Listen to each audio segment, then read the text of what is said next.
L'enregistrement devrait se lancer. OK, top. Bon, en tout cas, bonjour à tous. Merci d'avoir répondu présent à ce webinaire, qui va présenter une activité permettant de générer davantage de fonds propres pour les sites culturels. En tout cas, c'est la grande thématique qu'on a choisi de traiter chez West Tourism auprès de vous. Ce webinaire, c'est le premier d'une série de deux. Celui-ci sera concentré sur l'activité privatisation, tandis que celui que nous organiserons dès la rentrée scolaire, donc dès septembre, traitera davantage de la gestion de la boutique. Les objectifs de ce webinaire de ce matin, donc, c'est de vous donner les clés de compréhension de la gestion de la privatisation, qui seront illustrées par des exemples concrets, de bonnes pratiques opérationnelles, de ratios de performance et d'autres éléments permettant de vous comparer aux offres déjà existantes sur le territoire par rapport à des sites à dimension similaire voilà, sur les autres territoires. La présentation sera tenue par Adrien Joly, ici présent, que je laisserai présenter tout juste après. Et nous consacrerons sur cette 1 heure et demie, 1 heure donc de présentation, et s'en suivra de la dernière demi-heure où ici vous aurez une possibilité de faire des questions-réponses avec Adrien Joly sur peut-être des questions spécifiques à la présentation, peut-être par rapport à vos propres chiffres que vous auriez besoin de challenger, de comprendre, de faire évoluer. Donc n'hésitez pas. Voilà, je vous laisse la main, Monsieur Joly. Parfait, ben merci je suis très heureux d'être avec vous aujourd'hui.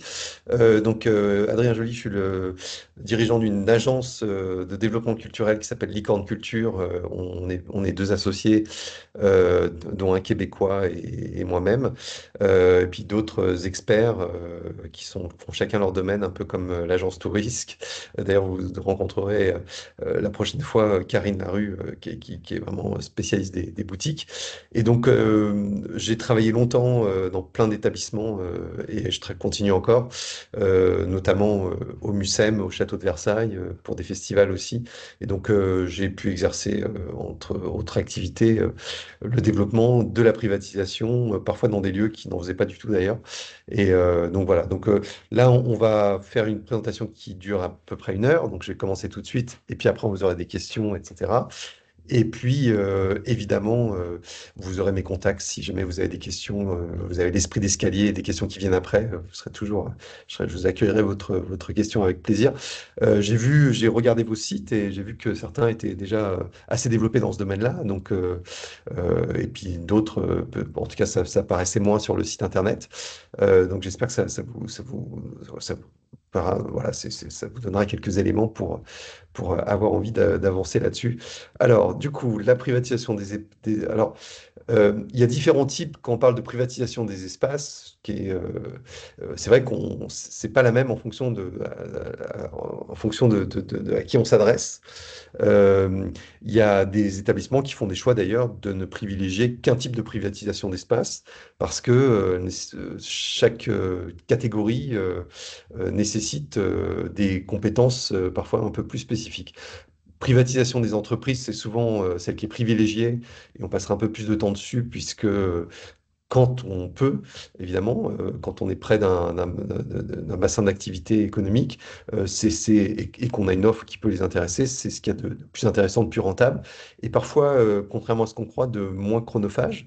Alors, privatisation des particuliers, et là, on pense surtout au mariage, et j'ai vu que certains maîtrisaient le mariage dans leurs établissements. Alors là, vous savez que c'est en effet, ça peut très bien fonctionner parce que dès on coche toutes les cases d'être un bon lieu pour les mariages, en général, un mariage entraîne d'autres le bouche à oreille fonctionne très bien et puis la commercialisation est relativement facile, mais pour ceux qui le font, je pense que vous serez d'accord avec moi pour dire que c'est quand même très chronophage. Les mariés investissent, dépensent beaucoup d'argent, donc ils veulent que leur événement soit parfait, et donc ça nécessite un suivi qui est encore plus important que les entreprises, en tout cas, de mon expérience. Et puis, les événementiels grand public, donc là, c'est ce qui se passe en ce moment là où je suis. C'est-à-dire que là, on laisse le domaine pour des privatisations qui vont avoir une billetterie. Et ça aussi, c'est une autre complexité. Puis, on a beaucoup de tournage, mais encore une fois, quand les lieux s'y prêtent. Donc, on n'est pas tous égaux hein, face à la privatisation. Il y a des sites qui s'y prêtent énormément et facilement. d'autres qui n'ont pas qui n'ont pas du tout les conditions pour intéresser des opérations de privatisation.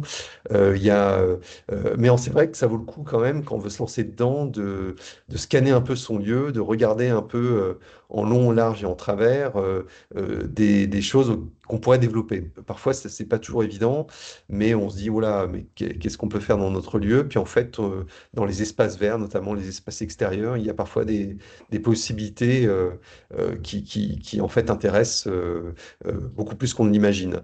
Il y a donc c'est vraiment moi je travaille dans plein d'établissements différents. Il y a des établissements où ça va jusqu'à 30% des recettes propres. D'autres, c'est vraiment à la marge. Et c'est vrai que il y a énormément de facteurs. En général, dans les grands musées, on est à peu près ça représente en général parfois jusqu'à 5% du budget global, hein, donc c'est quand même pas mal. Je vous donnerai quelques chiffres à la fin de sites de taille très différentes.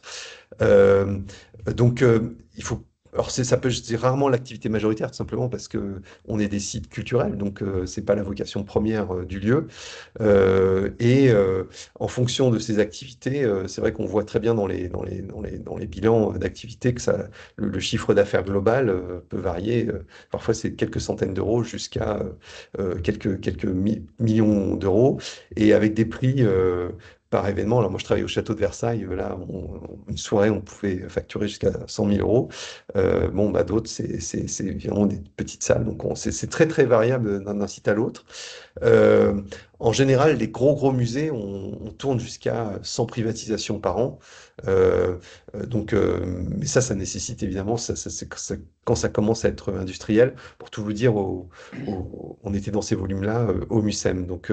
Et puis là, il y a aussi des sites extérieurs, comme vous entendez peut-être le boom boom derrière. C'est exactement ce qui est en train de se passer là où je travaille au festival de la Roque d'Enterron, où là, il y a très peu, on a développé ça, ça marche très bien, mais bon, là, pareil, personne pensait que ça pouvait vraiment intéresser, c'est un grand parc, et puis on a quelques événements, mais pour quelques privatisations par an, mais c'est des privatisations complètement hors normes, donc il y en a très très peu, mais avec une forte valeur unitaire qui rapporte énormément.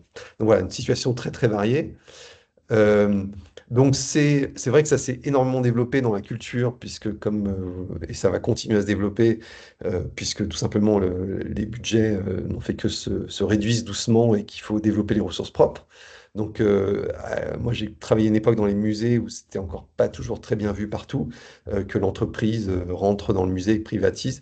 Je crois que la position a changé et que finalement, ça s'est beaucoup professionnalisé et que ça devient maintenant, ce qui est intéressant, c'est que les derniers musées qui ont été construits incluent dès l'origine des espaces pour la privatisation dans le projet, ce qui est évidemment pas du tout le cas il y a longtemps. Puis il y a des sites aussi historiques qui, de toute façon, n'étaient pas du tout conçus et pour devenir un site qui se visite et encore moins pour un site qui se privatise. Mais c'est vrai que je participais à la création du MUSEM hein, à Marseille. Dans le projet, on avait tout de suite pensé des espaces privatisables et ça nous a évidemment complètement changé et facilité notre politique. Alors, identifier le potentiel d'un lieu, c'est la première chose qu'on doit faire, c'est structurer son offre, penser côté, en fait, on est un lieu qui n'est pas comme un hôtel en fait. Un hôtel a des espaces un peu, enfin, qui sont beaux, etc. Mais nous, il y a un supplément d'âme, on va dire culturel, du coup, il va falloir, à la fois, on n'a pas des espaces qui sont toujours faits pour la privatisation, parce que la vocation première du lieu, c'est pas ça. Donc, faut les adapter. Par contre, on va avoir des à côté qui vont être très riches et qui vont faire au lieu d'avoir une privatisation dans un hôtel, eh ben, on va avoir une privatisation un peu stérile, on va dire. On va avoir une privatisation avec un complément. Et donc, c'est là où il faut travailler son offre, c'est-à-dire à la fois identifier les lieux exploitables. Certains ne le sont pas. Il faut avoir quelques notions de tout ce qui est événementiel, sécurité, évacuation, etc. Les équipements existants, les fluides disponibles, est-ce qu'il faut du coup prévoir des aménagements? Est-ce que c'est possible? Parfois, c'est pas possible. Et puis peut-être aussi en imaginer à l'extérieur, en dessiner quels espaces naturellement pourraient constituer une belle privatisation. Et puis, qu'est-ce qu'il faut faire pour l'aménager un petit peu? Alors, et là, on rajoute des à côté, ce qui vont être les visites des expositions, avec souvent des offres packagées, hein, donc du site. Pourquoi pas aussi se creuser un peu la tête. Donc, ça peut être des visites guidées, mais ça peut être aussi des ateliers, des choses complètement adaptées à, euh, à ce que souhaitent les gens lorsqu'ils font une privatisation.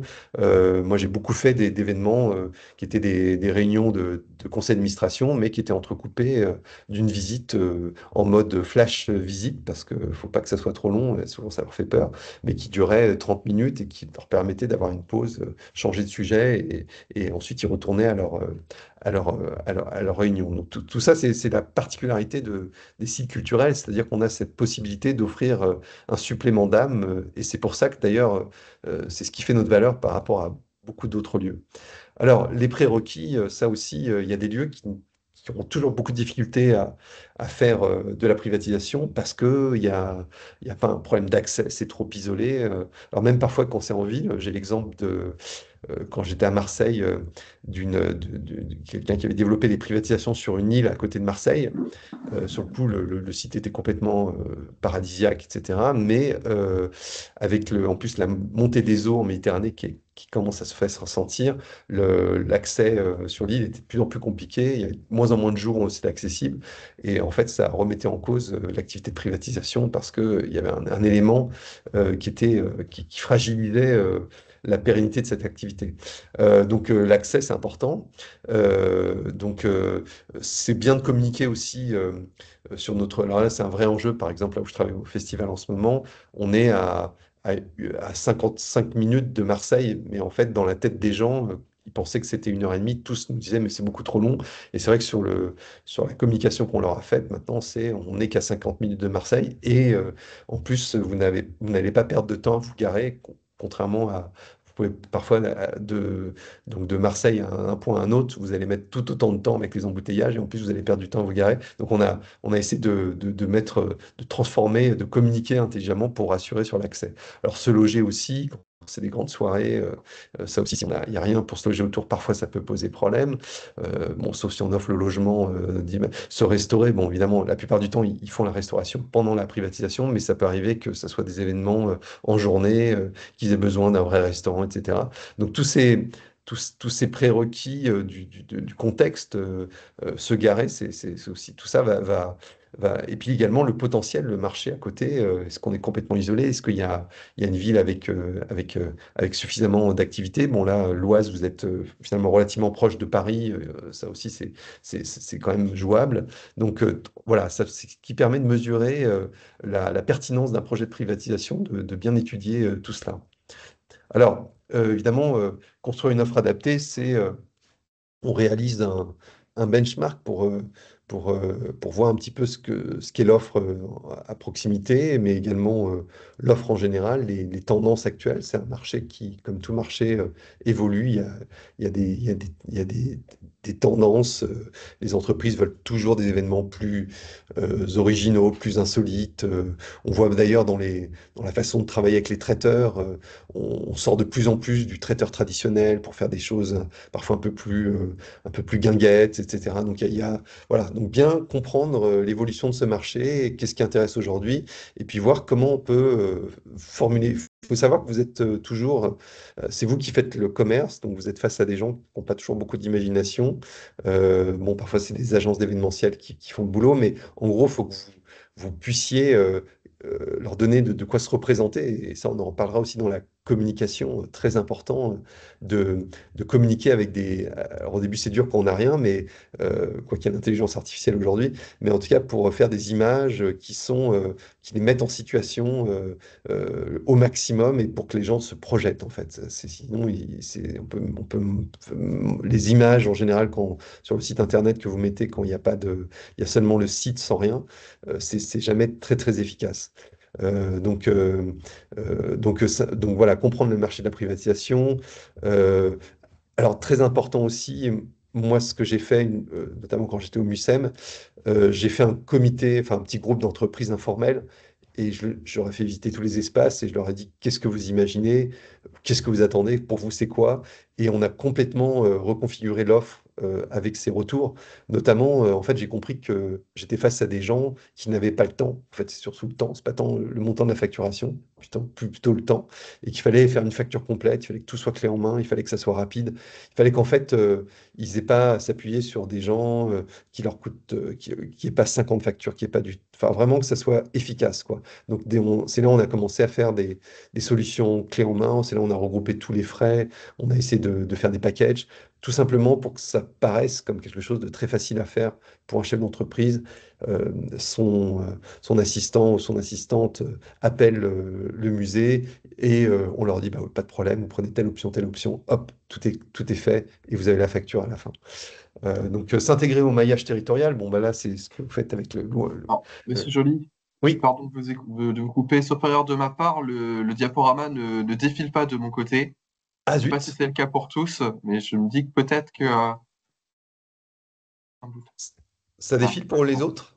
non, apparemment pas non plus, Non. effectivement. Ah, alors attendez, zut. Peut-être que je vais passer en PDF, ça marchera peut-être mieux. D'accord. Il Parce défile pas qu'effectivement, on a depuis. beaucoup d'informations et pour avoir eu le PowerPoint un petit peu en amont, je me dis, j'ai l'impression Ah, qu'on peut-être avance et sur les chiffres et qu'on ne les montre pas encore, mais il y a eu à avoir un An- petit bug. Andreas, si peut-être vous le partagez vous, ça peut peut-être mieux fonctionner, puis je vous dirai suivante si ça vous embête pas. Je vais regarder ça. Hop. Le PDF que je vous ai envoyé, si vous avez une Oui, meilleure connexion. ouais, je vais faire ça tout de suite. Hop. Pardon pour cette interruption. Non, non, vous faites bien de me le dire. Je suis désolé. J'ai, euh, mince, j'ai pas trop l'habitude. Ça peut être bien compliqué. Ouais, c'est le bouton à côté de quitter en général partagé. Ouais, je l'ai. J'essaie de voir si je mets un document ou ma fun ou mon écran directement.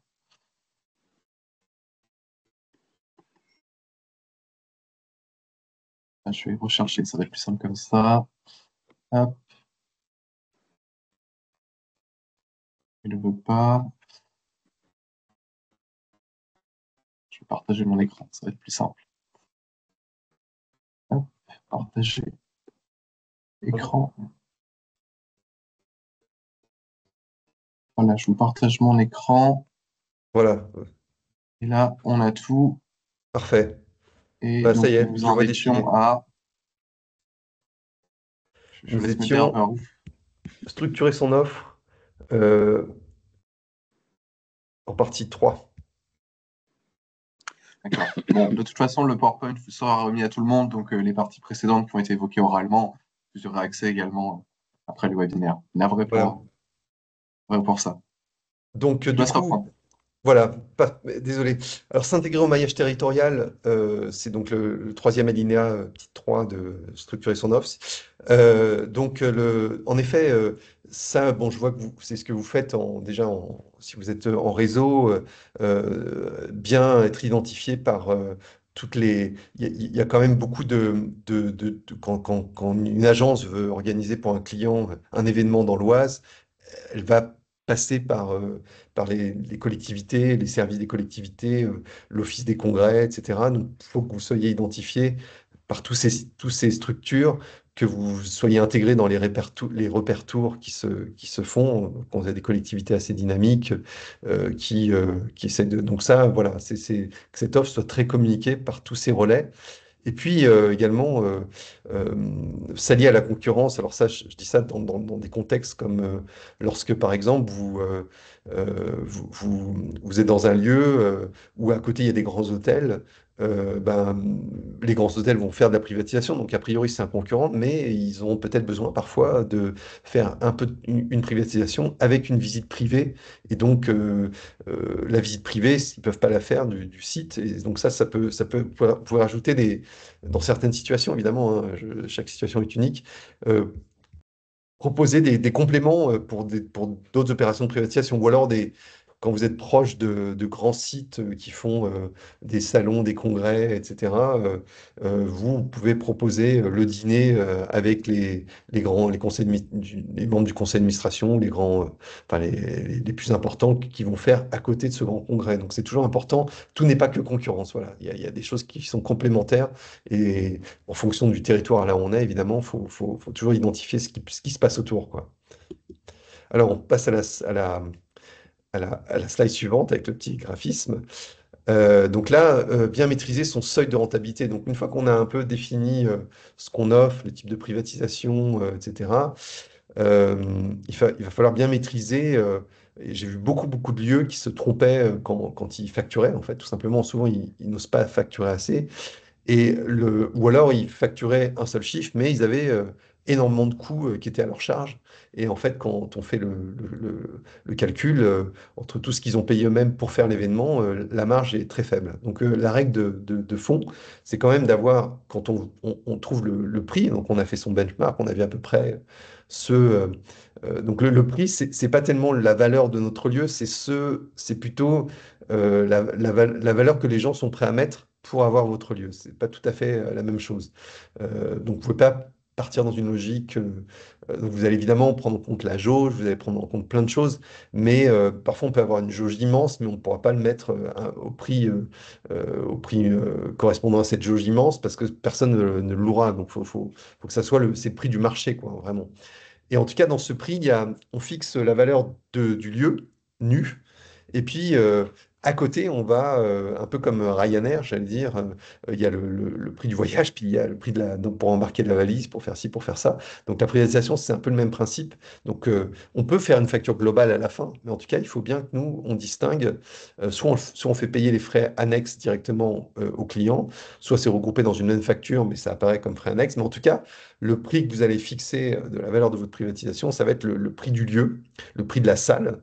Et à cela, vous ajoutez les frais de sécurité, les frais de ménage, les frais de suivi. Alors ça, je mets les frais de suivi parce que dans beaucoup de lieux, moi, souvent, en tout cas où j'ai mené la privatisation, on imposait notre sécurité, on imposait évidemment nos services. C'était facturé au client, mais on imposait également un régisseur. Donc en fait, il y avait quelqu'un qui suivait l'opération de A à Z, mais ça faisait partie de la facture qui était adressée au client. Donc c'était son référent pendant l'opération. Et à partir de là, quand on a mis tous ces coûts dans la facture vers la facture du client, eh ben, le coût de la priva, donc les 60% là, que j'ai mis, bon, ça varie hein, d'une opération à une autre, là c'est plutôt pour un petit événement.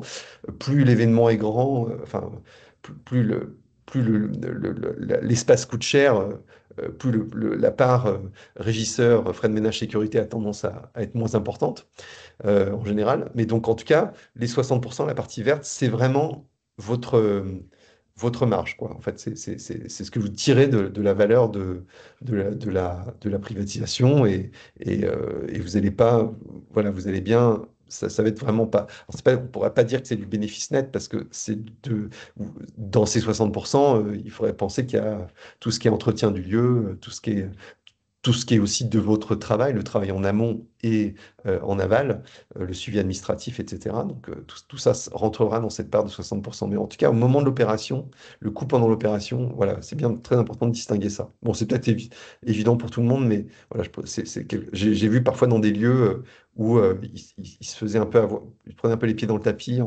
En- voilà. Alors, euh, donc bon, structurer son offre. Euh, donc voilà, j'ai un petit peu évoqué. Donc c'est vraiment comprendre notre singularité, la singularité d'un lieu culturel par rapport aux autres.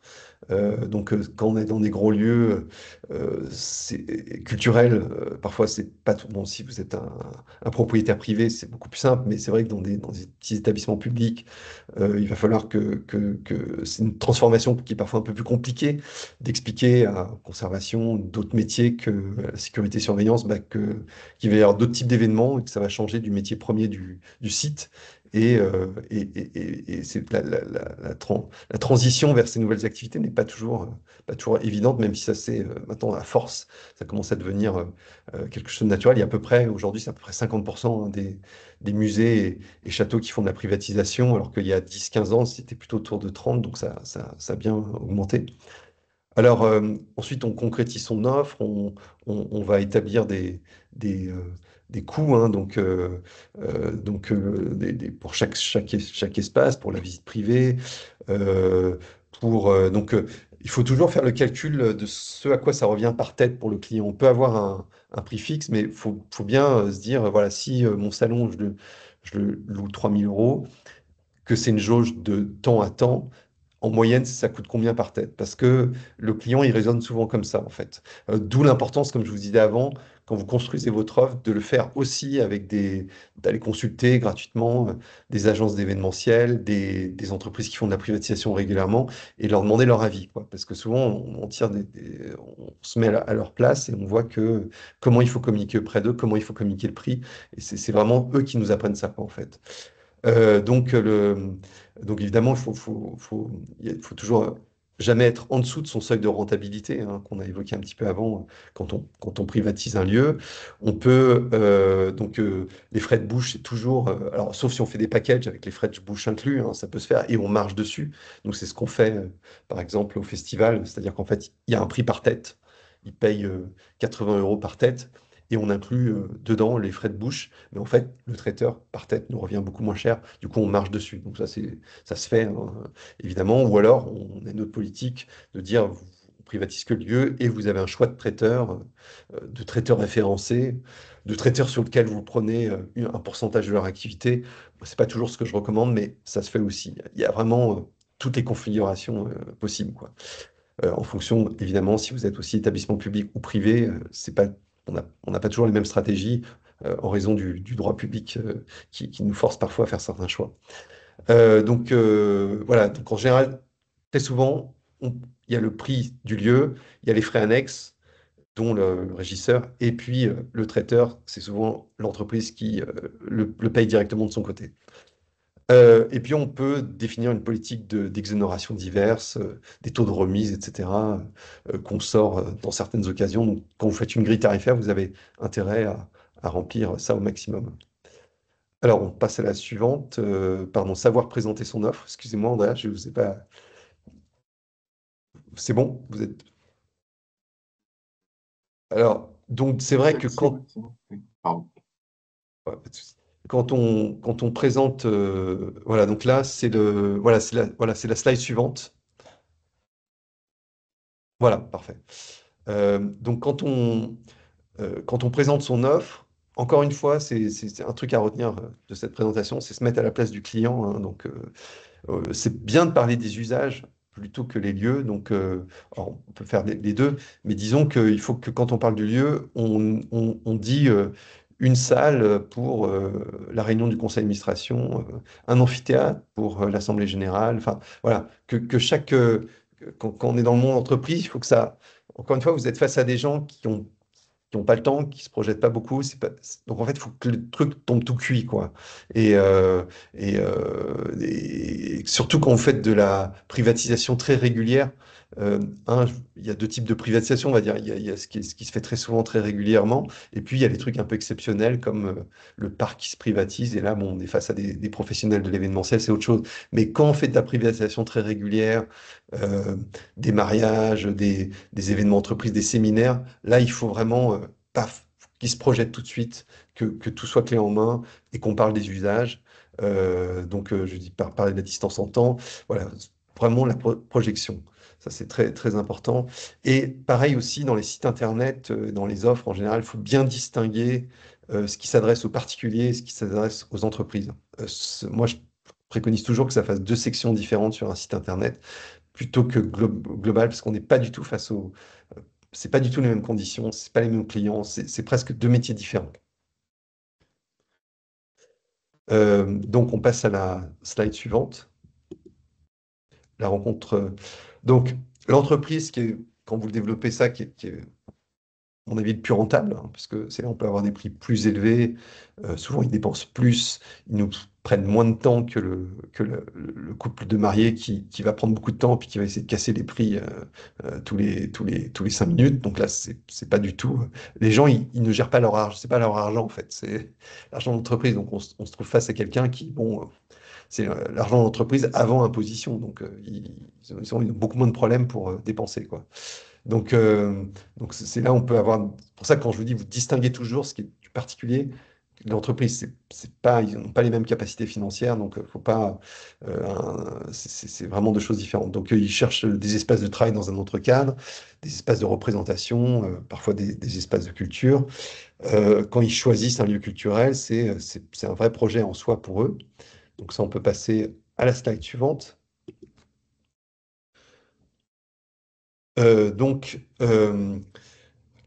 là, hop. Sur la création du support, donc là aussi, quand vous faites de la privatisation, vous êtes dans le haut de gamme en général, hein. Donc toujours, il faut que tous vos documents reflètent cet esprit-là. Donc la brochure papier, ça peut être intéressant si vous en avez les moyens, évidemment, parce qu'il y a tellement de mails envoyés aujourd'hui qu'on peut se distinguer. Bon, c'est une question de moyens. Mais ça vaut le coup peut-être d'avoir une brochure qu'on distribue à certains clients récurrents des agences d'événementiel, qui l'est, ou des grosses entreprises à proximité. Enfin, voilà, vous pouvez choisir cibler des gens en qui vous savez que, a priori, ça pourrait être des clients récurrents, quoi. Donc, le site internet avec une navigation facile et claire, le nom de site internet, et j'ai un peu regardé vos sites aussi, certains étaient mieux que d'autres, je ne dirais pas qui, mais non, non, mais on est tous pareils, hein, c'est toujours compliqué, mais c'est vrai que le référent, faut travailler l'ergonomie du site, qu'il y ait une section, si vraiment vous développez ça, offre entreprise, qui est une section, qu'on y accède assez facilement. Parce que autant quand vous développez le mécénat, personne va vraiment, il y a pas des mécènes qui cherchent des choses à mécéner, c'est très rare. Autant le site internet pour la privatisation, c'est quand même la première chose qui est consultée quand quelqu'un commence à identifier le lieu, dire ah tiens qu'est-ce qu'ils font, etc. Et là aussi, si vous mettez dans la section privatisation des images, des vidéos, mettez toujours des vidéos en situation si vous en avez. Donc quand vous commencez à faire un premier événement, filmez, prenez des belles photos. Encore une fois, si vous mettez une vidéo sur la privatisation, mais où on voit le site complètement nu, ça peut parfois être contre-productif, quoi. Il faut vraiment essayer que les gens se projettent facilement, encore une fois. Voilà, on passe à la diapo suivante. Donc, alors la page LinkedIn, évidemment, c'est fondamental aujourd'hui. Si vous avez une communauté LinkedIn bien développée, moi j'ai mis un exemple de ce que j'ai fait récemment pour le festival international de la Roque d'Antéon pour lequel je travaille. Donc là, euh, alors pour tout vous dire, ça marche pas tellement. Enfin, on a quelques privatisations, mais pourquoi ça marche pas? Là, il y a un prérequis et on va changer ça l'année prochaine. Regardez les dates du festival, c'est du 19 juillet au 17 août. Donc le temps de l'entreprise, hein, en général, c'est très concentré, hein. Vous avez septembre, octobre, novembre, décembre un petit peu, et ça reprend. Enfin, les temps forts, il y a parfois les vœux de début d'année, janvier, mai-juin, super fort, jusqu'au 10 juillet, voilà. Après, c'est le grand calme. Et septembre, ça recommence pas tout de suite, parce qu'en général, il y a un peu la rentrée, donc ça arrive un peu en octobre, quoi, en moyenne. Donc, nous, d'année en année, les statistiques d'activité privée, et c'est pour ça que l'entreprise peut cohabiter avec les mariages, parce que les mariages, vous n'êtes pas sur le même, pas sur les mêmes jours dans la semaine. L'entreprise, en général, c'est le mardi, le mercredi moins déjà. C'est mardi, jeudi, les bonnes soirées d'entreprise. Vendredi, non, parce que les gens ils partent en week-end, etc. Donc ils prennent pas de risques. Donc ça va être vraiment, enfin il y a 2 jours où il y a beaucoup de privats. Lundi un peu moins, lundi, mercredi peut-être un peu moins, et vendredi en général ils essayent d'éviter, quoi. Donc et les particuliers, c'est plutôt vendredi soir, samedi soir, et voilà. Donc on n'est pas du tout sur les mêmes jours et pas sur les mêmes saisons. Donc ça c'est intéressant parce que ça veut dire que vous pouvez équilibrer entre entreprises et particuliers. Euh, donc, euh, donc voilà, donc ça, page LinkedIn, partagez ce que vous faites, ça aussi, allez devenir ami avec vos clients potentiels. À chaque fois que vous recevez une entreprise, vous demandez l'autorisation de l'entreprise, évidemment, comment vous pouvez partager l'événement qu'ils ont fait, et puis vous dites, encore une soirée exceptionnelle, blablabla, etc. Donc ça, c'est des trucs, ça fait de la relance, c'est facile, les gens suivent. Vous pouvez sponsoriser vos posts en choisissant une zone géographique, etc. En choisissant des PME, des TPE. Enfin, LinkedIn, ça marche très, très bien pour ça. Voilà. Et puis, évidemment, bien traiter les demandes entrantes. Euh, euh, En général, quand vous informez, quand vous avez un site très clair, l'information accessible, vous pouvez filtrer déjà les demandes entrantes, c'est-à-dire que vous n'avez pas des demandes absurdes, quoi. Quand vous commencez à avoir beaucoup de demandes absurdes, c'est pas toujours très bon signe. Donc ça veut dire que parfois il manque de l'info. Enfin, bon, même s'il y a des gens qui ne regardent jamais les sites, mais nous, moi, je sais d'avoir des demandes. Est-ce qu'on peut faire un événement à 4000 personnes? On dit bah non, c'est écrit en long, large, en travers que c'est maximum 250, quoi. Donc il y a des trucs parfois comme ça. Voilà, il faut un personnel formé qui va toujours prendre le contact. Parce que même si la personne demande un truc pour 4000 personnes, bah, c'est peut-être une agence événementielle. S'il y a une bonne réception de l'appel et vous avez pris son contact, vous pouvez le mettre dans votre fichier. Et puis, quand vous faites des relances régulières à tout votre fichier ou des invitations pour découvrir les choses, ben, c'est pas mal. Alors, bien s'entourer. Donc là, c'est les bons interlocuteurs. Vous avez des relais, donc les traiteurs, on ne prend pas n'importe qui. On référence ces traiteurs. C'est des gens qui ont l'habitude de travailler chez vous. C'est des gens qui vont pas donner des intoxications alimentaires à vos clients. Ça arrive. Des gens sérieux, quoi. Et c'est référencé. C'est pas forcément que vous prenez un pourcentage de ce qu'ils font, parce que surtout qu'en ce moment, la restauration, c'est devenu très compliqué pour eux. Donc, c'est pas, ils sont dans des économies très, très contraintes. Donc, moi, je préconise pas forcément. Il vaut peut-être mieux augmenter son coût de privatisation plutôt que d'aller prendre chez le traiteur. Enfin, ça, c'est mon avis un peu personnel. Je trouve que ça arrange pas forcément la relation avec les traiteurs. Les prestataires techniques, c'est pareil. Il faut toujours prendre les mêmes, les agents de sécurité. Il y en a qui sont absolument pas sérieuses. Là, vous jouez quand même avec tout ce qui est sécurité technique, responsabilité. Donc, il faut avoir un très bon régisseur, s'appuyer sur. Enfin, en fait, vous pouvez blacklister les gens, ou référencer, mais en tout cas, faut surveiller qui travaillent chez vous. Et quand on travaille avec des gens qui viennent régulièrement, ça simplifie énormément la donne. Le principal avantage du référencement des prestataires, c'est pas tellement pour leur prendre de l'argent. Alors, à la rigueur, vous pouvez leur dire, à un moment où vous avez besoin du traiteur pour une opération à vous, comme vous l'avez fait travailler tout le temps, là, c'est là où il va vous faire un prix vraiment très intéressant. Ça peut être une sorte de compensation comme ça, mais voilà. Encadrer l'événement, donc ça, fondamental, les conventions de mise à disposition d'espace, le plan de prévention, je n'ai pas mis là, mais je rajouterai, le devis très précis, euh, donc euh, euh, le cahier des clauses techniques, les fiches techniques, ça c'est important de les avoir en ligne d'ailleurs, d'avoir des fiches techniques pour chaque espace, avec la puissance électrique, la jauge, les évacuations. Donc chaque espace, vous faites une fiche technique. Vous pouvez faire venir un préventionniste quand vous vous lancez dans l'activité de privatisation. C'est peut-être un peu des frais, mais ça peut vous éviter. Ils peuvent identifier les risques liés à ce que vous allez mener, puis vous cadrez bien ça par une convention, mais sachez qu'une convention, il faut que ça soit conforme au droit commun. C'est pas parce que ça sera écrit dans la convention que ça vous enlèvera une responsabilité si la responsabilité, c'est la vôtre, quoi. Et quand on reçoit des événements chez soi, ben, en fait, quand il y a des accidents, c'est toujours le propriétaire, à un moment ou à un autre, qui est responsable en général. Donc, et c'est là on va voir si il avait bien eu un plan de prévention, si tout était aux normes, etc. Alors là, il y a évidemment des références bibliographiques, parce qu'on ne va pas rentrer dans tout ce qui est sécurité, c'est une grande complexité. Bon, sachez que j'en profite, chez Licorne Culture, on a un expert là-dessus. Et ça, c'est les deux livres d'ailleurs qu'il a sur sa table de chevet. Et le premier, La sécurité des lieux et des spectacles, c'est quelque chose que vous pouvez télécharger, qui est gratuit, c'est un PDF, mais voilà, ça, c'est quand vous avez des questions. Et le deuxième, c'est vraiment la Bible.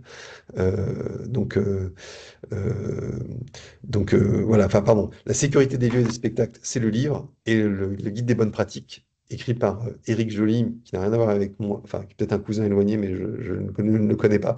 Ça, vous pouvez le télécharger en ligne. Voilà, donc c'est une chose si vous voulez creuser un peu le sujet. Et, voilà.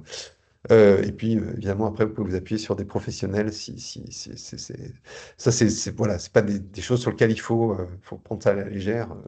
Vous pouvez vite tomber dans des trucs juridiques assez compliqués, quoi. Donc l'encadrement, très important. La fidélisation, évidemment, ça, on en a parlé. Donc, bon, il y a toujours un bilan à faire. Donc, quand vous êtes au moment de l'état des lieux, à la fin de l'événement, vous pouvez envoyer un questionnaire de satisfaction très rapide, 5 points, un truc qui se remplit en ligne, qui alimente avec la possibilité de laisser un commentaire.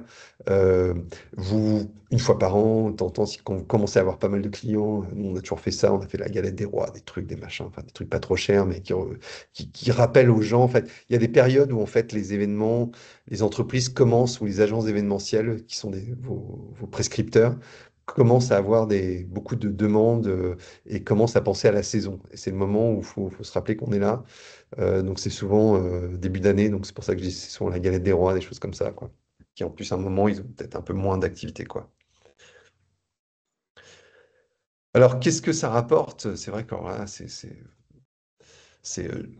j'ai les chiffres d'un musée moyen, mais ça varie de tout au tout, quoi. En tout cas, euh, chaque lieu a un potentiel, et c'est ce potentiel-là qui va faire que vous avez une stratégie. Si vous êtes dans des lieux, comme ça va à peu près de 700 euros à 2 millions. Donc évidemment, quand on est à 2 millions, on emploie des gens, c'est un service entier qui gère ça, etc. Quand c'est des trucs qui sont très occasionnels, on va pas le gérer de la même façon que... Voilà, mais quand vous n'avez pas de moyens, parce que c'est très occasionnel, vous avez vu un petit peu en amont, on peut faire payer au client une partie de son accompagnement. Donc ça peut être des solutions. Donc vraiment, ça varie énormément. Euh, mais c'est vrai ça varie aussi, c'est très sujet au contexte. Moi, j'ai vécu le Covid quand j'étais au MUSEM, et en fait, on avait une super année méga remplie, et on a commencé à annuler, annuler, annuler, annuler, et avant que ça reprenne. Donc c'est une activité qui est quand même, je m'en suis rendu compte à cette occasion-là, que c'était assez sensible au contexte international parfois, ou au contexte économique comme le mécénat. Il y a des périodes un peu quand les gens entreprises ont moins de visibilité, quand il y a un peu de morosité. Donc voilà. Donc tout ça, ça crée des fluctuations. Mais là, je me suis amusé à vous mettre. Euh, donc là, vous voyez, bon, il y a des trucs. Bon, par exemple, le MUSEM qui a beaucoup de lieux liés à la privatisation, avec les valorisations mécénat, c'est-à-dire toutes les contreparties mécénat, on était quand même à 850 000 euros par an. Quand on voit Château de Chambord, ils sont à peu près pareils. Chantilly, j'ai mis Chantilly alors, pour deux raisons, parce qu'à un moment, j'étais au conseil d'administration de Chantilly pour le ministère de la Culture, donc j'allais régulièrement Chantilly, j'aimais beaucoup ça. Et je trouvais que Chantilly, qui est du coup très proche de vous, j'avais été impressionné par tout ce qu'ils faisaient en privatisation, mais là, quand on regardait leurs chiffres, c'était beaucoup de leur montant venait d'opérations extraordinaires, hors normes, qu'ils organisent plusieurs fois par an, et qui ont boosté ce chiffre d'affaires. C'est un peu le cas aussi pour Chambord. Alors qu'au MUSEM, on n'avait pas des grands espaces autour du château, enfin du site. Et les 850 000 euros, c'était que de la priva. Donc en fait, en termes de priva, je connais très bien Chambord, parce que c'est une amie à moi qui s'occupe de tout ça, qui est la directrice générale adjointe là. Et donc on comparait parfois nos activités. Nous, c'était enfin, vraiment, les 850 000 euros, on faisait 130 opérations par an. Donc c'était vraiment... Et eux, ils faisaient des gros, gros trucs, plusieurs grosses opérations, et ils arrivaient à un chiffre plus élevé. Donc voilà, Ça varie. Et là où je travaille là en ce moment, ça va être quelques grosses opérations par an, mais qui sont facturées très très très cher. Donc on arrive facilement à 200 000, 300 000 en faisant 4-5 opérations. Donc voilà, c'est très variable. Et là, d'ailleurs, c'est intéressant, je vous ai mis ça, c'est un peu brutal là sur le CMN, parce que euh, on voit les prix des privatisations d'un site à l'autre. La variation bon, il y a des trucs tout petits, on est plutôt à 2 000 euros. Puis quand on regarde l'hôtel de la Marine au cœur de Paris, évidemment, qui a été complètement restauré, là, c'est de la privatisation à hauteur de 6 millions, quoi. Donc, c'est vraiment des variations donc, faut vous comparer avec ce qui est comparable à votre propre site. Ça sert à rien de se dire on est nul par rapport à tel site, parce que bon, oui, pardon, j'ai oublié de vous dire, Andrea, j'ai oublié de vous dire quand on change d'image, j'espère que vous suivez. On est sur exemple de CA, pardon. C'est bon, on est dessus. Ouais, je suis désolé. Comme je change sur mon PowerPoint pour voir, parce que comme j'ai passé 45 ans et que je ne vois plus quand sur l'autre écran, j'avais oublié que vous étiez pas forcément dans ma tête. On passe du coup à la slide suivante sur les clés de la réussite. Donc les bonnes relations bon, avec les équipes, ça c'est fondamental. On peut avoir des gens en interne qui, quand on n'a bien pas fait son travail de préparation, sont des ennemis de la privatisation et là ça rend les choses très compliquées ou qui vont saboter un peu ce que vous faites parce qu'ils sont pas d'accord avec le projet. Donc Donc ça c'est une des clés de la réussite, c'est quand tout le monde et tous les différents services ont compris que c'était des clients et que et qu'il fallait les traiter en conséquence et que c'est pour le bien-être du lieu. C'est très important dans les sites où il y a beaucoup d'employés, évidemment. La valorisation du lieu et des collections doit rester une priorité, hein. Ça, faut pas oublier quel est notre métier premier. Faut pas faire n'importe quoi en privatisation. Et ça arrive dans les plus grands lieux, hein. Il y avait un directeur de grand musée national, en fait c'était le Louvre, hein, tout simplement, qui avait accepté des dîners dans des salles avec de la peinture très très précieuse du XVIIe siècle, et on voit les types avec leur coupe de champagne à côté. Bon, c'est des photos qui sont sorties, c'est pas très bon parce que on donne des consignes aux visiteurs toute l'année. Si après ils voient que bah, que en fait c'est pour eux mais pas pour les autres, pas pour les grands riches qui viennent, c'est pas des images très très positives. Alors, voilà, il faut bien mesurer tout ça. Il faut voilà, vraiment avoir un service complet, hein. Il y a beaucoup de sites qui ont un potentiel, mais ils n'ont pas d'équipe. Et du coup, ils n'arrivent pas à développer la privatisation parce que quand on appelle, oui, voilà, je suis pas au courant, machin. Il faut vraiment avoir son offre prête. Quand les gens se renseignent, ils vont appeler 6 sites en même temps. Et c'est le premier qui répond en général, qui, enfin, quand ils vous ont repéré, c'est déjà qu'ils estiment que vous êtes un site intéressant. Si maintenant, au bout de 48 heures, il n'y a pas de réponse, qu'on ne sait même pas le prix, etc., on ne sait pas comment on va faire, ben là, vaut mieux, soit vous faites de la priva, soit vous n'en faites pas, quoi. Mais en gros, vaut mieux me dire qu'on n'en fait pas si on n'est pas capable d'en faire, quoi. Et voilà. Donc, proposer une variété d'offres suffisante et adaptable. Donc ça aussi, en fonction des priorités aussi de notre équipe RH, c'est-à-dire que c'est facile quand on a une équipe de trois de dire bah non, on accepte tout type de trucs, si on fait des petites réunions, etc. Mais si vous avez une personne qui fait tout dans le musée parce que vous avez 3 employés, là, elle pourra pas gérer ça sera pas intéressant de gérer des petites réunions dans des salles, ou alors vraiment à des moments où le musée est fermé, ou je sais pas. Il faudra peut-être se dire, bah, la priva, on le fait, mais on fait que pour des événements hors normes, si c'est possible, 4 fois par an. On va bien facturer, on va prendre le temps de bien le faire plutôt que des trucs récurrents et qui nous rapportent pas tant que ça et qui coûtent beaucoup de temps, quoi.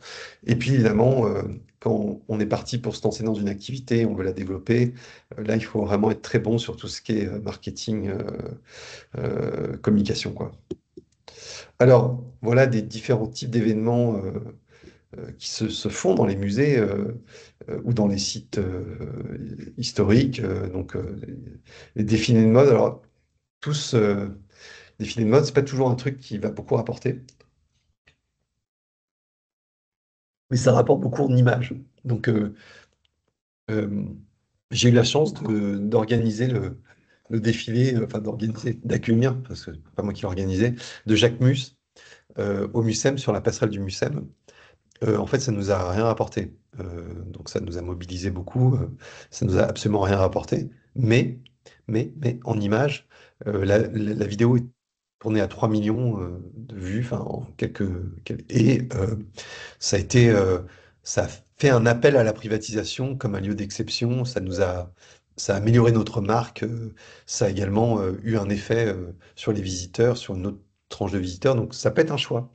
Parfois de se dire, voilà, on accueille un truc un peu exceptionnel, on facture pas comme des dingues, mais on sait qu'il y a un autre apport, que ça nous place quelque part, ça fait monter notre marque. Donc ça, c'est des choix qui peuvent être tout à fait stratégiques. Donc, pardon, ça c'était le défilé de mode, Andrea, je suis vraiment désolé. Quelques exemples. On passe, alors, le dîner de gala au restaurant du Mucem. Bon, ça c'est le truc classique qu'on faisait sans arrêt quand j'étais au Mucem, qui nous rapportait. On avait fait un prix justement pas trop élevé, euh, parce que c'était un peu notre produit de base. Et du coup, par contre, on essayait de leur proposer des visites d'expo, des visites où là, on margeait beaucoup plus. Donc, c'était un produit d'appel. Voilà. Donc, ça, c'était très facile à faire parce que tout était carré. Enfin, c'était le truc con. Donc, si vous voulez, ça nous rapportait pas tant que ça. Je pense que c'était à 5 000 euros. Mais c'était une régularité, une facilité de traitement qui faisait qu'on pouvait en accueillir beaucoup et que, au final, c'était intéressant et qu'on mettait le maximum d'à côté. On nous proposait toute une série de suppléments, des produits dérivés, des machins, des catalogues d'expos, pour l'utiliser pour la vente, tout simplement, et visite d'expo privée. Donc, le suivant, c'est les mariages. Alors là, j'ai vu qu'il y avait des experts parmi nous sur les mariages. Donc là aussi, toujours suivre les tendances.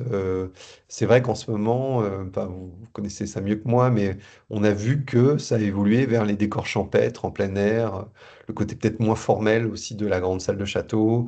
Mais quand on a un château, bah, si on voit qu'il y a cette tendance-là, on peut peut-être aussi faire des mises en scène avec le château à l'extérieur, voir s'il y a des potentiels pour suivre un peu, s'adapter à la mode et faire des choses très jolies, quoi. Donc ça, voilà, bon, ça évidemment, on a un petit peu parlé, et pour ceux qui le font, vous savez à quel point c'est une activité qui est chronophage, avec des clients extrêmement exigeants. Et si vous avez des doutes, vous pouvez regarder Le sens de la fête avec Jean-Pierre Bacry, qui était un très bon film, je trouvais, sur cette activité-là. La street food party, alors là, c'est ce qu'on fait en ce moment. D'ailleurs, ça vient de se terminer. Donc ça dans le parc. Donc c'est des choses. Alors là, ça s'est fait soit en privatisation, soit ouvert au public. Là, c'était en privatisation aujourd'hui, par exemple. Et super, hein, ça marche très bien. Quand c'est en privatisation, c'est une entreprise qui a privatisé l'ensemble du parc pour tous ses employés. Ils ont installé des tentes, ils ont dormi dedans. Donc, vous voyez, quand vous avez des agences d'événementiel créatifs, ils ont imaginé, enfin, ils ont construit un village dans un champ, en fait. Donc, ils ont fait une priva complètement folle. Et c'est très rémunératrice pour nous. Mais il y a quand même on est à proximité d'un village. Donc, quid de la puissance sonore? Vous savez que vous avez le droit à 3 décibels au-dessus de l'environnement sonore naturel. Donc, bien suivre l'encadrement juridique. Tout ça, depuis 2017, il y a eu quelques précisions là-dessus. Donc, on ne peut pas faire n'importe quoi. Et puis, quand on organise un événement dans des petites villes comme ça, je pense qu'il est de bon ton de prévenir la mairie, parce que les voiries de la mairie ne sont pas forcément adaptées pour un afflux brusque de 1 500 personnes. Donc ça, voilà, c'est des choses qu'il faut bien gérer. Mais c'est une stratégie qui peut être très payante aussi pour booster la fréquentation, la privatisation d'un site. J'avais l'exemple comme ça aussi d'un château où le type avait quelques soucis pour faire venir des jeunes et du monde. Et il avait développé un festival électro à une certaine période de l'année. Alors au début, il s'est dit, tiens, en fait, les gens qui viennent à l'électro, ils viendront jamais au château, c'est pas le même public. Et en fait, quand même, il prenait, il avait le fichier des gens qui venaient au festival électro.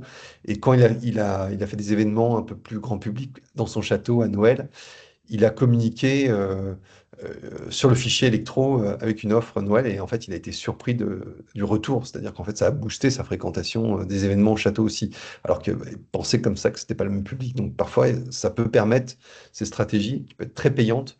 Donc la Priva, il ne faut jamais le penser que pour la Priva avec les recettes de Priva. La Priva, c'est un moteur pour le développement global de votre site, des visites. Ça vous implante sur un territoire, ça vous intègre dans un écosystème et tout ça va être bénéfique à plein d'égards. Bon, ça, c'est un truc que j'ai mené qui était très compliqué. Le lancement du nouveau maillot de Puma. Donc ça, c'est le genre d'opérations qui sont très stressantes à Marseille, au UCEM, si vous aviez un doute. Que dire là-dessus? Non, il y avait des... Là, j'ai mis la photo avec la résie parce qu'il y avait des questions d'exploitation d'images, de droits architecturaux qui rentrent en compte quand on est dans des constructions un peu plus modernes. C'est un maillot, là on voit les petits gamins qui l'ont et qui avaient de la résie, donc il y avait des contrats d'exploitation d'images assez complexes autour de ça. Mais pareil, ça nous amenait aussi à un public qui venait pas du tout au musée, qui était le public du foot populaire, donc c'était des mélanges de mondes qui étaient quand même très, très intéressants. Et puis les lancements de produits plus classiques avec des maisons qui mettent beaucoup de moyens. Donc ça aussi, c'est des utilisations qu'on voit et voilà, ils font tout l'aménagement eux-mêmes, ils occupent les lieux, mais après, dans un catalogue de privatisation, ils ont beaucoup de moyens pour faire des décorations, ça vous fait des très belles photos pour montrer les exploitations possibles, et en général, une exploitation de ce type en entraîne d'autres. Voilà, voilà. Donc c'était Runa. Et encore une fois, j'ai oublié de faire la suite, mais j'imagine qu'Andreas, vous avez suivi, je suis désolé, sur les derniers slides, Ruinard, OM et compagnie. Oui, on est bon. C'est bon. Eh bien, écoutez, on arrive pile, du coup, à 30. Et je vous propose, je suis ouvert à vos questions. Alors, peut-être faire un tour de table. J'imagine que Oui, potentiellement tout le monde a peut-être une réaction à chaud, que ce soit pour qualifier la présentation ou pour appuyer sur certains éléments. Voilà, j'en aurai aussi, mais j'estime passer à la toute fin. Euh, je vois que Madame Bontemps, vous avez remis votre caméra. Peut-être que vous souhaitez démarrer une petite réaction ou question. Oui, si vous voulez. Alors, donc moi, je suis la directrice du pavillon Nance à Chantilly. Donc nous, on a déjà une expérience de location. On en fait depuis quelques années. Là, c'est un peu suspendu. Donc bon, globalement, je n'ai pas de remarques par rapport à la présentation. Juste peut-être, là, c'était peut-être quand même tourné davantage pour des sites quand même assez gros. Il y a une particularité au pavillon, et ben, je vois qu'il y a la Cité des Brossiers, c'est la même chose. On est des associations. Donc, hmm, des fois, ça peut avoir des impacts. Par exemple, vous parliez du tout clé en main. Alors, c'est vrai que c'est mieux parce que là, moi, pas plus tard qu'hier, j'ai refusé. Enfin, j'ai un truc qui va pas se faire à cause de ça. oui. Mais nous, on a quand même une problématique, c'est qu'on n'est pas assujetti à la TVA. Hmm. Et donc, on peut faire des choses quand même au niveau de ce qui est consommation, boisson, mais il faut que ça reste à la marge. Donc, et moi, sincèrement, en plus, je connais pas les réglementations, tout ça. Enfin, c'est beaucoup de choses à savoir, à maîtriser. Moi, je maîtrise pas. Donc, je sais par contre qu'on est limité, on fait pas ce qu'on veut. Ouais, oui. Donc, c'est des points quand même comment, quand on veut, si on veut développer, on veut développer les locations, c'est des choses à prendre en compte. Peut-être qu'à un moment, nous, par exemple, ici, il faudrait qu'on décide finalement d'être assujetti à la TVA, de revoir les choses différemment. Mais voilà, il y a Mais des c'est points c'est- comme ça qui sont problématiques. Complètement, mais là, pour le coup, cette problématique que vous décrivez, qui est quelque chose auquel moi j'ai été confronté quand j'étais au château de Versailles, vous voyez, donc pourtant une grosse structure, mais comme il y avait le problème des marchés publics, et qu'en fait, avec la privatisation, il y avait le risque de dépasser les seuils, donc on n'avait jamais réussi au château de Versailles à grouper la facture. Donc ils avaient plusieurs factures. Ils avaient une facture pour la sécurité, pour ça, etc.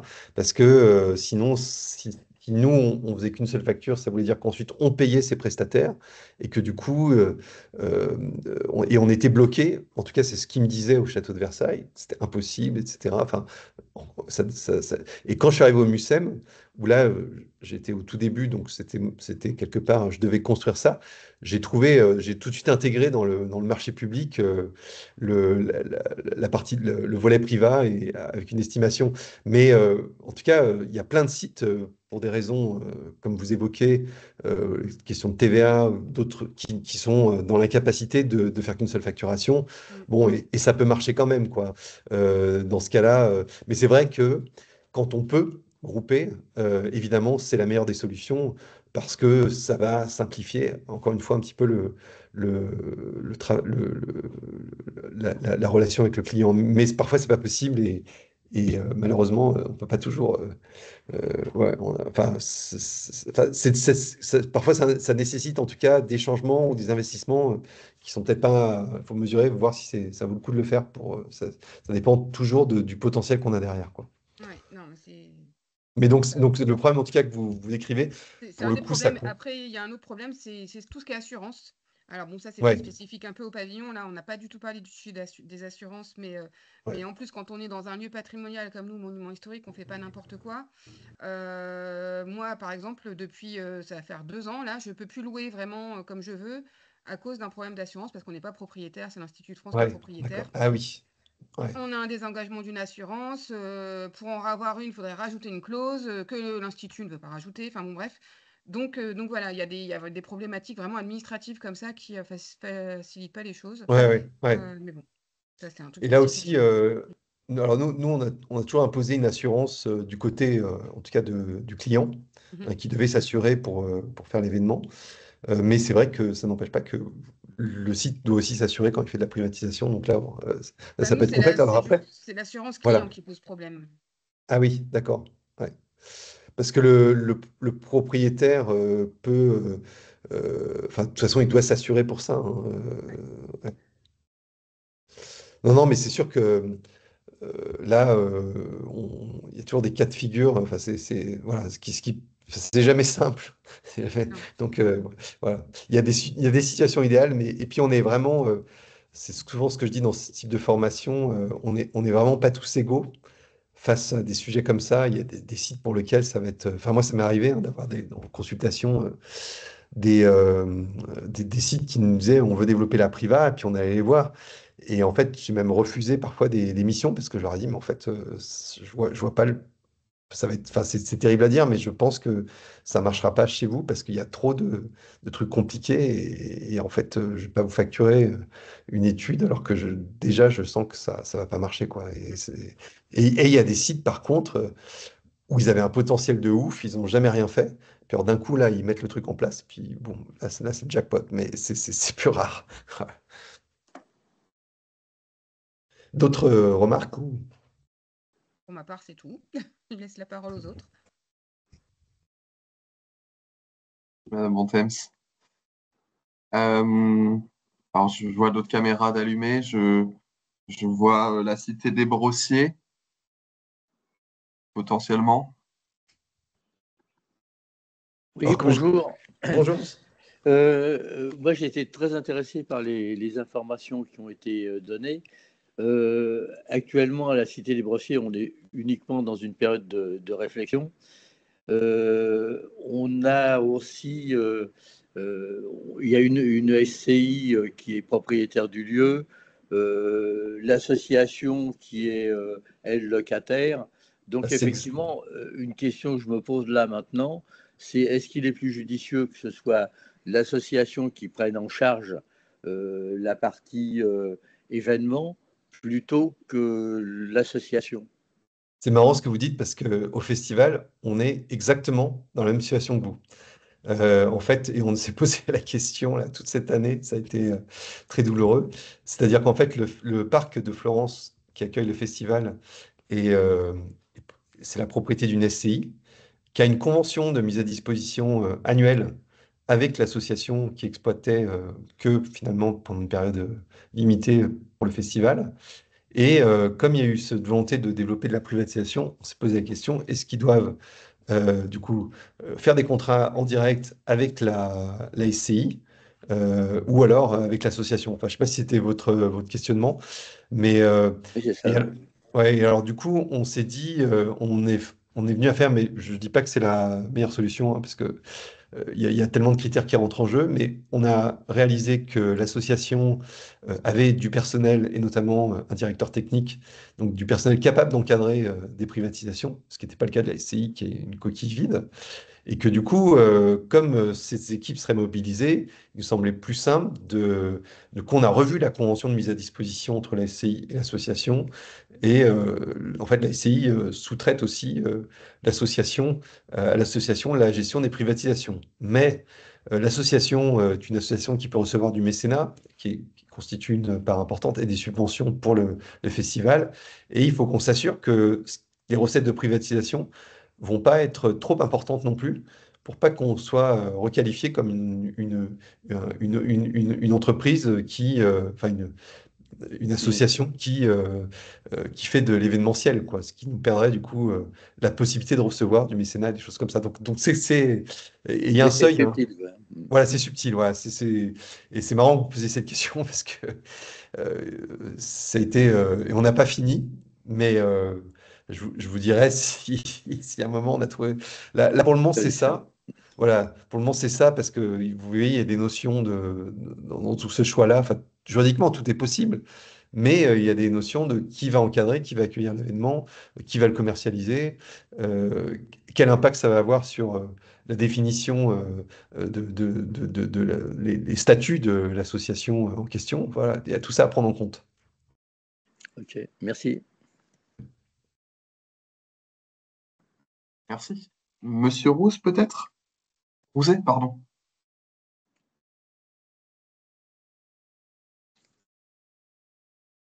Alors, votre micro est coupé, pardon. Ouais. Ah oui.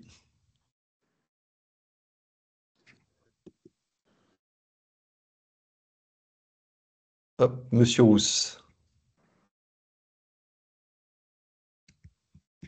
Normalement, le micro, c'est en haut sur la droite, pas loin du bouton rouge, si je ne m'abuse. Voilà, Voilà, c'est super. mieux. Oui, C'est parfait. mieux. Voilà, donc je suis le propriétaire gestionnaire du château de Montépillois. C'est D'accord. une propriété privée classée monument historique. Donc j'ai écouté avec intérêt les précédentes remarques. Le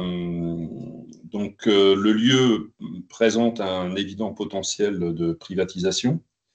Mm. Il présente aussi des caractéristiques, des contraintes.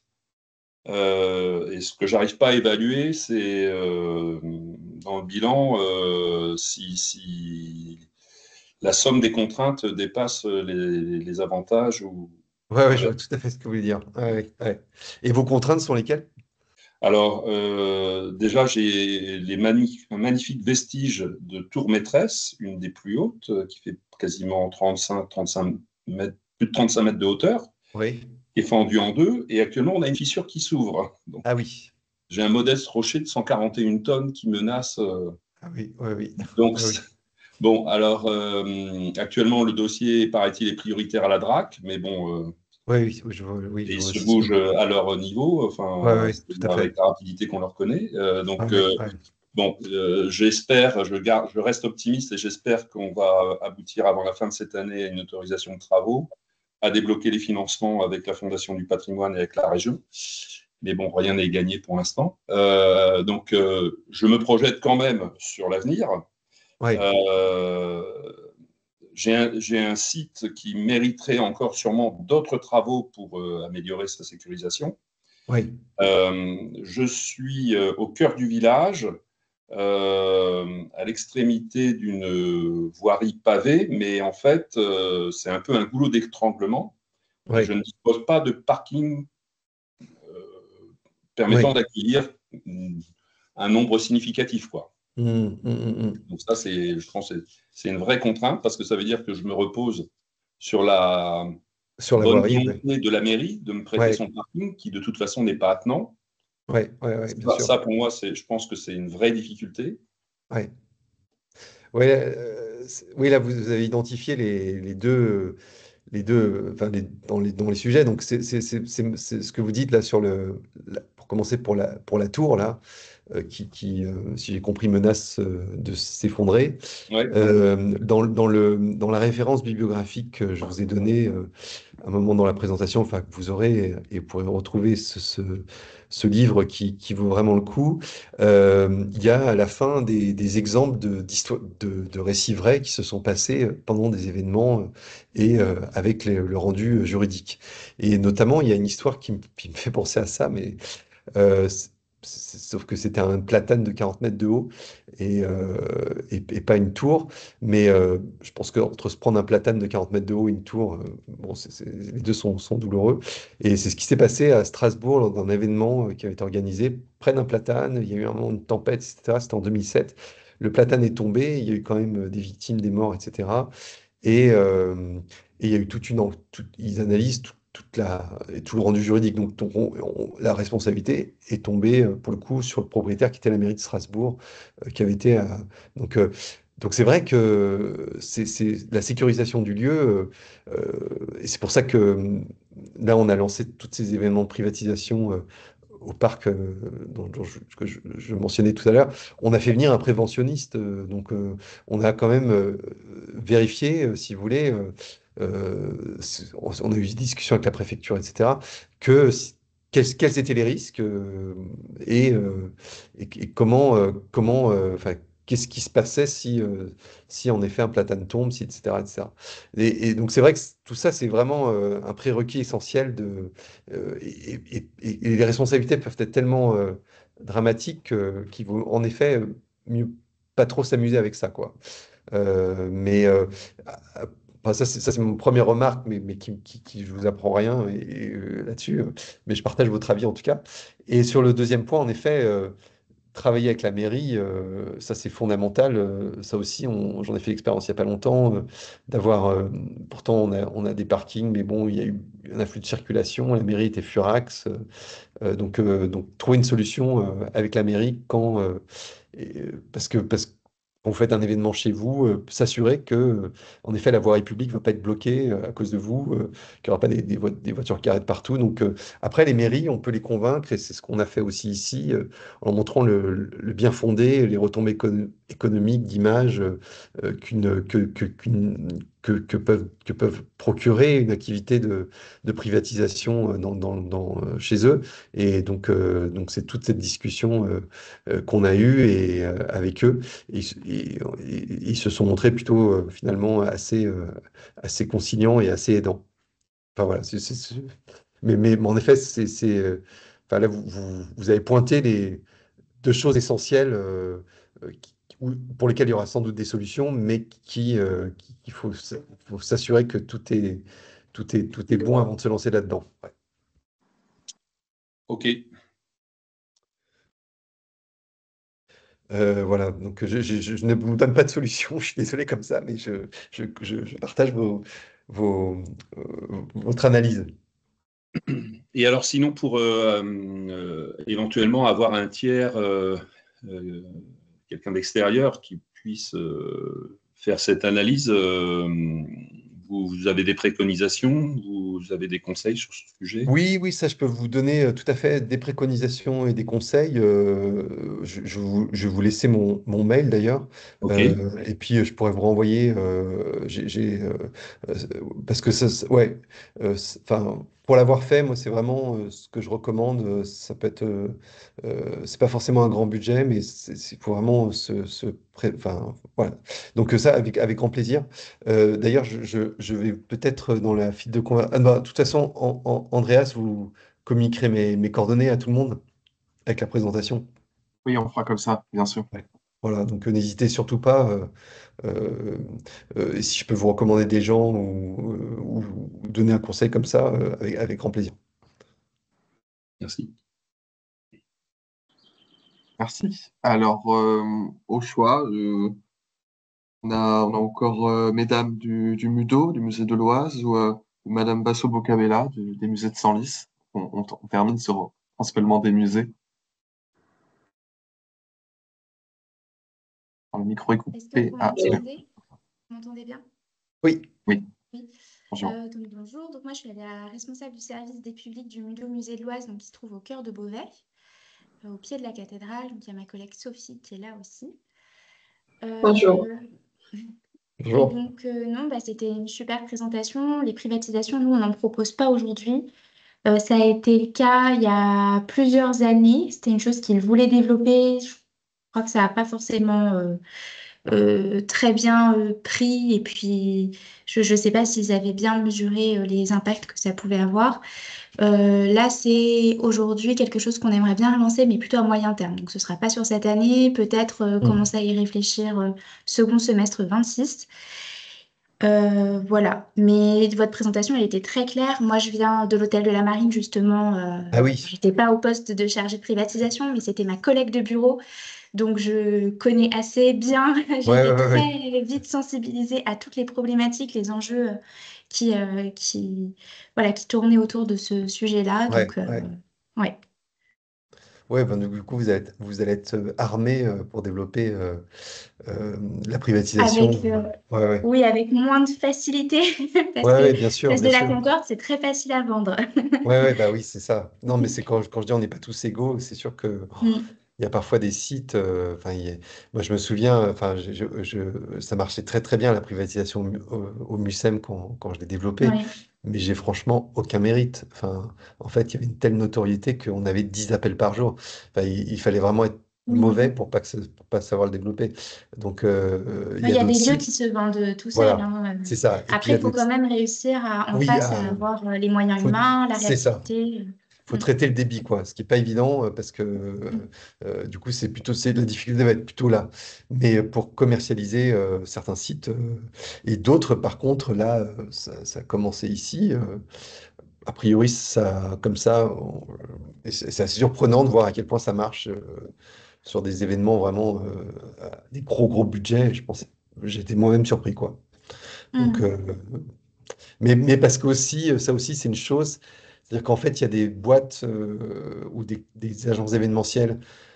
Ils sont à Paris, ils ont fait tous les Ouais. lieux autour. Et quand vous sortez d'un coup, enfin, vous avez toujours existé, mais d'un coup, vous êtes nouveau sur la place de la privatisation. Ils disent, ah bah tiens, c'est un truc qui va changer. Ça n'a jamais Mm. été fait. Donc, ils cherchent toujours les lieux où ça n'a jamais été fait. Donc, et avant que tout le monde ne passe, vous avez potentiellement donc en fait, quand on est un nouveau lieu, enfin, c'est pas qu'on est un nouveau lieu, mais quand l'offre est nouvelle et qu'on se débrouille bien et bah, ça peut rencontrer son succès, hein. Mm. Mais à condition de bien la présenter. Et là, pour le coup, vous n'avez pas enfin, vous allez sortir du bois, et quand vous sortez du bois, il faut que vous soyez nickel. C'est ça. Ouais. Et donc, c'est pour ça que ça devrait attendre un petit peu, parce qu'on n'est déjà Ouais, pas très nickel sur plein de choses. Donc, mais vous avez d'abord, raison. Le pire, c'est de commencer à faire un truc qui n'est pas prêt. Parce que là, vous allez vous Mm. griller complètement, dire ah bah oui, on fait de la priva, mais en fait, bah, le prix, attendez, j'en parlais à mes copains, je reviens la semaine prochaine, je vous dis ah bah c'est 3000, puis après, ah bah non, en fait, on a réfléchi, c'est 5000, ça rien de pire, quoi. Donc, vaut mieux être complètement carré, faire des. Là aussi, vous pouvez rencontrer aller tester votre offre auprès d'entreprises que vous connaissez, des gens qui font de la priva, etc. Qu'est-ce que vous en pensez? On veut faire ci, on veut faire ça. Regardez les photos, la Mm. plaquette. Est-ce que c'est clair pour vous? Et ça, moi, je l'ai fait, mais le nombre de retours que j'ai eu qui me disaient, mais non, là, on comprend rien. Oui, ça, c'est cher. Ça, on le fera pas. Ça, voilà. Et en fait, on améliorait l'offre constamment comme ça. Puis le jour où elle était prête, pouf, Mm. elle était bien. Mais vraiment tester, tester, tester avant de sortir quelque chose de concret. Merci. Tout pareil. D'autres? Comment? Non, non, je prends pas la parole. Allez, pour nous deux, non. Parfait. Est-ce qu'il y a d'autres Je choses vois que... Madame Massobo Kabela, peut-être? Alors, je sais pas si mon micro fonctionne et si on m'entend en fait. C'est très bien. Oui, Si, on vous bon, bah entend. parfait.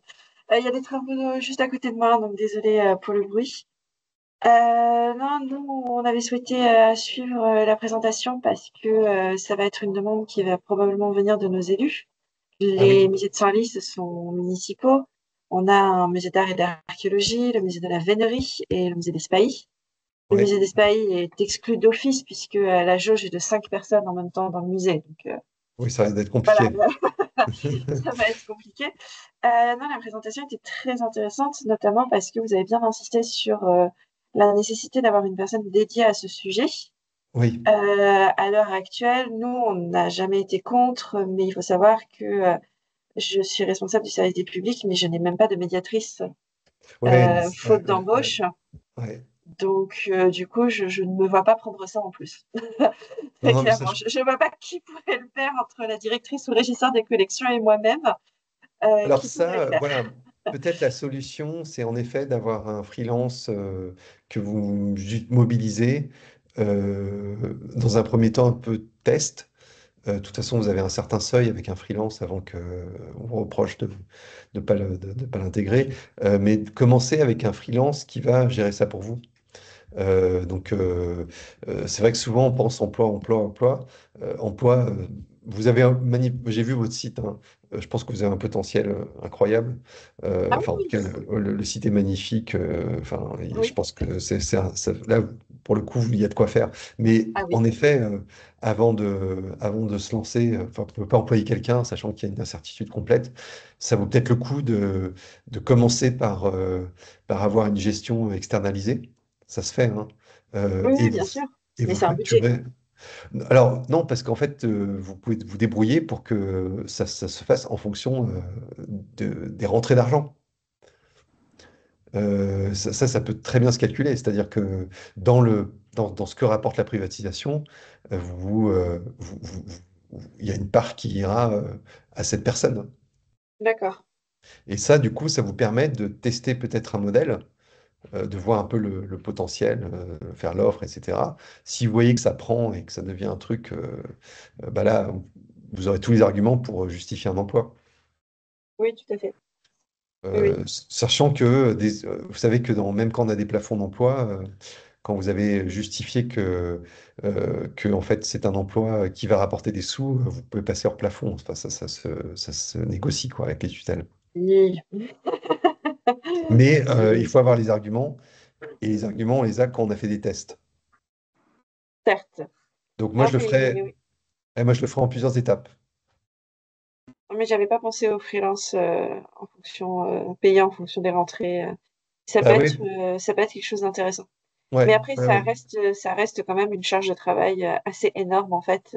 Ah ben, de toute façon, il y a un Voilà. petit moment de transition, mais pas. Enfin, bon, vous pouvez aussi dire voilà, à la mairie, on sent qu'il y a un potentiel. On a besoin d'abord d'une étude préalable pour que la personne fasse l'offre, donc Mhm. à temps. Et puis ensuite, elle prend X% pour chaque opération qu'elle suit. Donc vous pouvez monter un petit truc comme ça, à mon avis. Voilà. Bah, je Mais vais présenter ça. voilà, idéalement, voilà. Je vais présenter ça parce que oui, on a beaucoup de potentiel. Quels que soient nos deux musées de France, on a de vraies possibilités de faire quelque chose. Ça, c'est évident, Ouais, mais c'est pour ça que je pense qu'il faut le défendre, parce que là, ce serait dommage de passer à côté, quoi. bien sûr. Merci beaucoup en tout cas. Bah, je vous en prie, bon courage. Merci.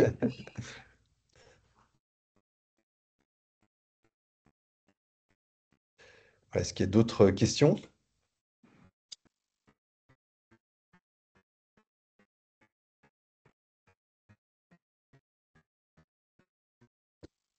Alors, dans ce cas, je vais enchaîner avec les miennes. Elles sont peut-être plus génériques parce que finalement, chez Mm. Wasterisme, on n'a pas de site culturel, mais voilà, j'essaie un petit peu de me mettre dans la peau de tout un chacun. Et les questions que je me suis posées, il y en a plusieurs. Je vais essayer de les exposer très brièvement. Par rapport aux exemples que vous avez cités, alors que ce soit défilé de mode, dîner de gala, etc.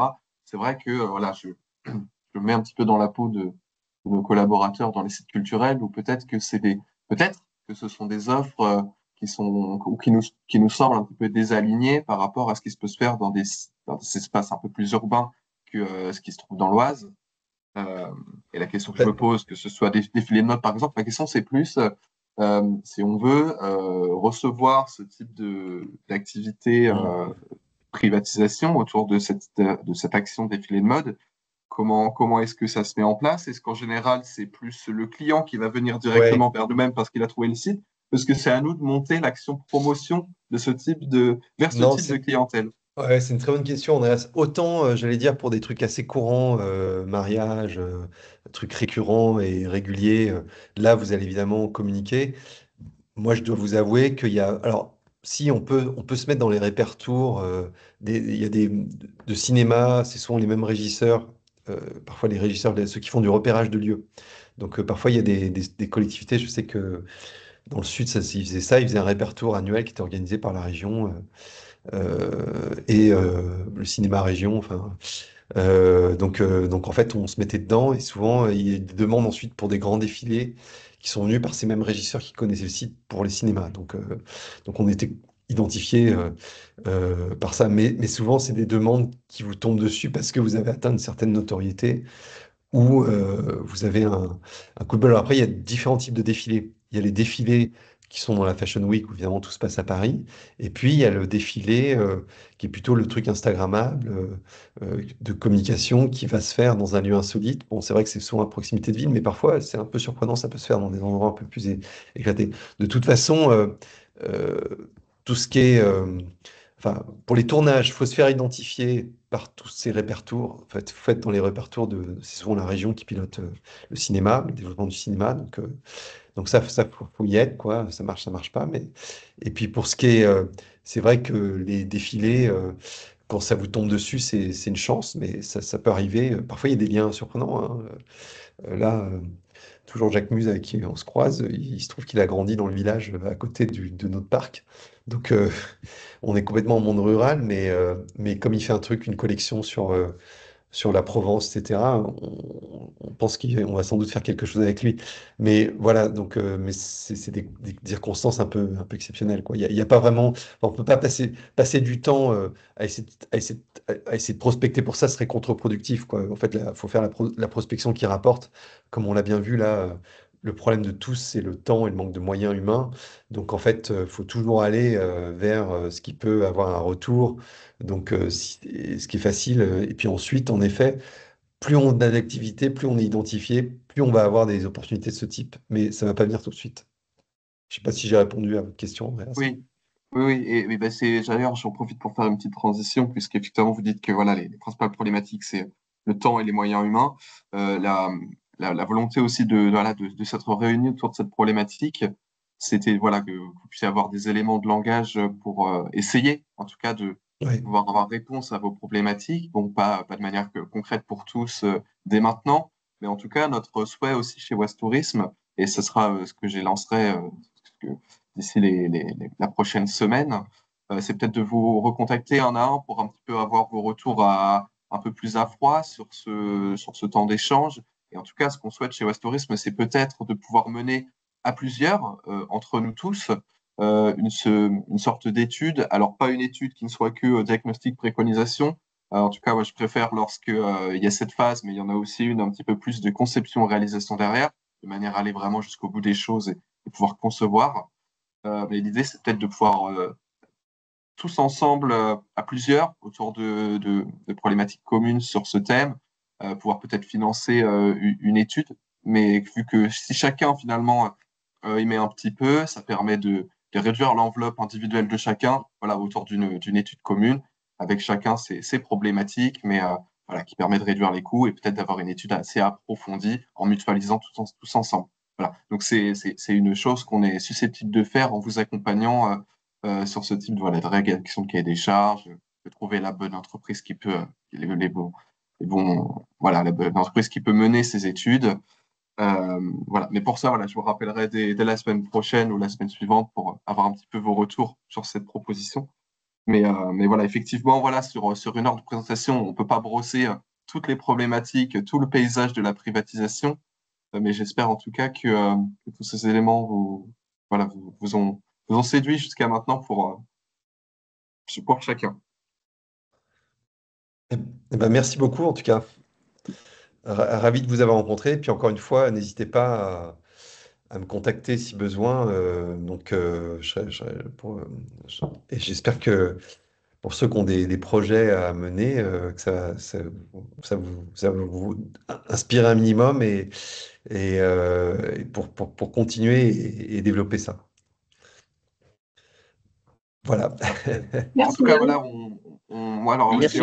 j'ai enregistré cette visioconférence. Merci beaucoup. Je n'hésiterai pas à vous envoyer le lien YouTube lorsqu'elle sera enregistrée pour que vous puissiez le revisualiser. Et vous aurez également le PowerPoint qui a été présenté en second. Et je vous envoie ça soit fin de semaine, soit début de semaine prochaine au plus tard. En tout cas, je vous remercie de votre présence et voilà, je n'hésite pas à reprendre contact avec vous très, très prochainement. Merci beaucoup. Merci. Merci beaucoup. Merci, bonne journée, au Au revoir. revoir. Au revoir. Au revoir. Au revoir. Au revoir.